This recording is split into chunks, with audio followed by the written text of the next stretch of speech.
जय माता दी। आप सभी का मेरे YouTube चैनल पर हार्दिक स्वागत है। आज हम माँ दुर्गा के छठे रूप यानी कि माँ कात्यायनी की पूजा की जाती है और आज के दिन श्री दुर्गा सप्तशती के 11वें अध्याय का पाठ करना या सुनना चाहिए। आज का अध्याय प्रारंभ करने से पहले आप सभी से अनुरोध है, कमेंट बॉक्स में जय माता दी लिखकर चैनल को सब्सक्राइब करना न भूलिए। श्री दुर्गा सप्तशती के 11वें अध्याय में देवता द्वारा देवी की स्तुति और देवी का देवताओं को वरदान देने का वर्णन किया गया है। महर्षि मेघा कहते हैं, दैत्यों के मारे जाने पर इंद्रादि देवता अग्नि को आगे करके कात्यायनी देवी की स्तुति करने लगे। उस समय अभीष्ट की प्राप्ति के कारण उनके मुख खिले हुए थे। देवताओं ने कहा, हे शरणागतों के दुख दूर करने वाली, प्रसन्न हो। हे संपूर्ण जगत की माता, तुम प्रसन्न हो। विंध्येश्वरी, तुम विश्व की रक्षा करो क्योंकि तुम इस चर और अचर की ईश्वरी हो। हे देवी, संपूर्ण जगत की आधार हो क्योंकि तुम पृथ्वी रूप में भी स्थित हो और अत्यंत पराक्रम वाली देवी हो। दैत्यों के मारे जाने पर इंद्रादि देवता अग्नि को आगे करके कात्यायनी देवी की स्तुति करने लगे। उस समय अभीष्ट की प्राप्ति के कारण उनके मुख खिले हुए थे। देवताओं ने कहा, हे शरणागतों के दुख दूर करने वाली देवी, तुम प्रसन्न हो। हे संपूर्ण जगत की माता, तुम प्रसन्न हो। विंध्येश्वरी, तुम विश्व की रक्षा करो क्योंकि तुम इस चर और अचर की ईश्वरी हो। हे देवी, संपूर्ण जगत की आधार रूप हो क्योंकि तुम पृथ्वी रूप में भी स्थिर हो और अत्यंत पराक्रम वाली देवी हो। तुम विष्णु की शक्ति हो और विश्व की बीज परम माया हो और तुमने ही इस संपूर्ण जगत को मोहित कर रखा है। तुम्हारे प्रसन्न होने पर ही यह पृथ्वी मोक्ष को प्राप्त होती है। हे देवी, संपूर्ण विद्याएं तुम्हारे ही भिन्न भिन्न स्वरूप है। इस जगत में जिनकी स्त्रियां हैं वह सब तुम्हारी ही मूर्तियां हैं। एकमात्र तुमने ही इस जगत को व्याप्त कर रखा था। तुम्हारी स्तुति किस प्रकार हो सकती है क्योंकि तुम परम बुद्धि रूप हो और संपूर्ण प्राणी रूप स्वर्ग और मुक्ति देने वाली हो। अंत इसी रूप में तुम्हारी स्तुति की गई है। तुम्हारी स्तुति के लिए इससे बढ़कर और क्या युक्तियां हो सकती हैं। संपूर्ण जनों के हृदय में बुद्धि रूप होकर निवास करने वाली, स्वर्ग तथा मोक्ष प्रदान करने वाली, हे नारायणी देवी, तुमको नमस्कार है। काला कष्टा आदि रूप से अवस्थाओं को परिवर्तन की ओर ले जाने वाली तथा प्राणियों का अंत करने वाली नारायणी, तुमको नमस्कार है। हे नारायणी, संपूर्ण मंगलों के मंगल रूप वाली, हे शिवे, हे संपूर्ण प्रयोजनों को सिद्ध करने वाली, हे शरणागत वात्सल्य तीनों नेत्रों वाली गौरी, तुमको नमस्कार है। सृष्टि स्थिर तथा संहार की शक्ति भूता सनातनी देवी, गुणों का आधार तथा सर्व सुखमयी नारायणी, तुमको नमस्कार है। हे शरण में आए हुए शरणागतों, दीन दुखियों की रक्षा में तत्पर, संपूर्ण पीड़ाओं को हरने वाली हे नारायणी, तुमको नमस्कार है। हे नारायणी, तुम ब्राह्मणी का रूप धारण करके हंसों से जूते हुए विमान पर बैठी हो तथा कुश से आमंत्रित जल छिड़कती रहती हो, तुमको नमस्कार है। महेश्वरी रूप में त्रिशूल, चंद्रमा और सर्पों को धारण करने वाली महाविश्व वाहन वाली नारायणी, तुमको नमस्कार है। मोरों तथा मुकुटों से घिरी रहने वाली महाशक्ति को धारण करने वाली हे कौमारी रूप धारणी निष्पाप नारायणी, तुम्हें नमस्कार है। हे शंख चक्र गद फल श्रृंगार धनुष रूपा आयुधों को धारण करने वाली वैष्णवी शक्ति रूपा नारायणी, तुम हम पर प्रसन्न हो जाओ, तुम्हें नमस्कार है। हे दांतों पर पृथ्वी धारण करने वाली वाहर रूपनी कल्याणमयी नारायणी, तुमको नमस्कार है। हे उग्र नरसिंहा रूप से दैत्यों को मारने वाली, त्रिभुवन की रक्षा में संलग्न रहने वाली नारायणी, तुमको नमस्कार है।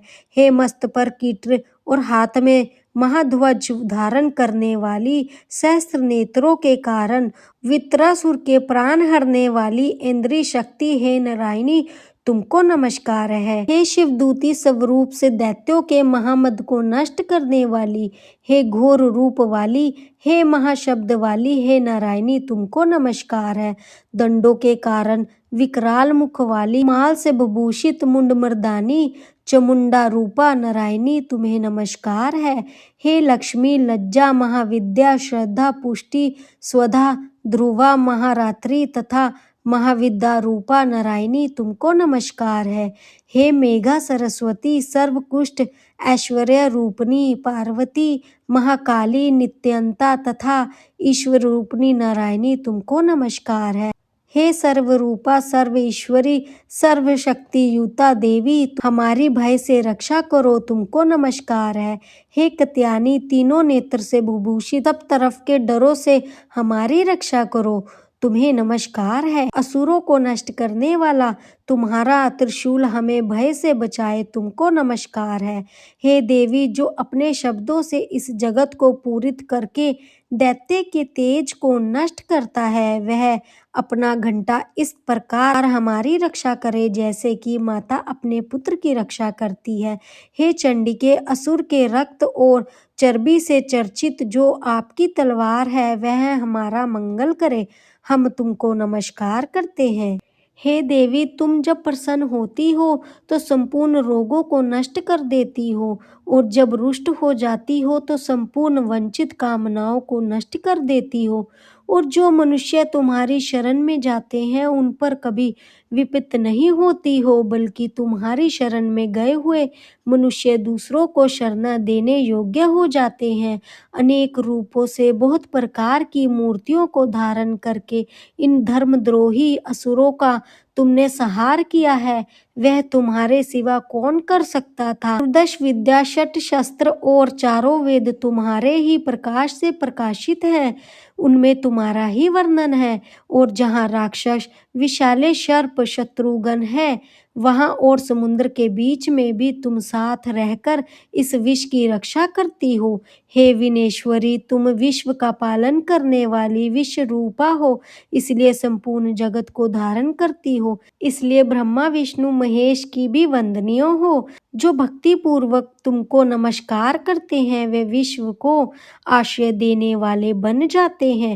हे देवी तुम प्रसन्न हो और असुरों को मारकर जिस प्रकार हमारी रक्षा की ऐसे ही हमारे शत्रुओं से सदा हमारी रक्षा करती रहो। संपूर्ण जगत के पाप नष्ट कर दो और पापों तथा उनके फल स्वरूप होने वाले महामारी आदि बड़े बड़े उपद्रवों को शीघ्र ही दूर कर दो। विश्व की पीड़ा को हरने वाली देवी शरण में पड़े हुए पर प्रसन्न हो जाओ। त्रिलोक निवासियों की पूजनीय परमेश्वरी हम लोगों को वरदान दो। देवी ने कहा हे देवताओं मैं तुमको वर देने को तैयार हूँ, आपकी जैसी इच्छा हो वैसा वर मांग लो मैं तुमको दूंगी। देवताओं ने कहा हे सर्वशवरी त्रिलोकी के निवासियों की समस्त पीड़ाओं को तुम इसी प्रकार हरती रहो और हमारे शत्रुओं को इसी प्रकार नष्ट करती रहो। देवी ने कहा वैवस्वत मनवंतर के 28वें युग में 2 और महा असुर शुंभ और निशुंभ उत्पन्न होंगे। उस समय मैं नंद गोप के घर से यशोदा के गर्भ से उत्पन्न होकर विंध्याचल पर्वत पर शुंभ और निशुंभ का संहार करूंगी। फिर अत्यंत भयंकर रूप से पृथ्वी पर अवतीर्ण होकर मैं विपरी विपरी नामक दानवों का नाश करूंगी।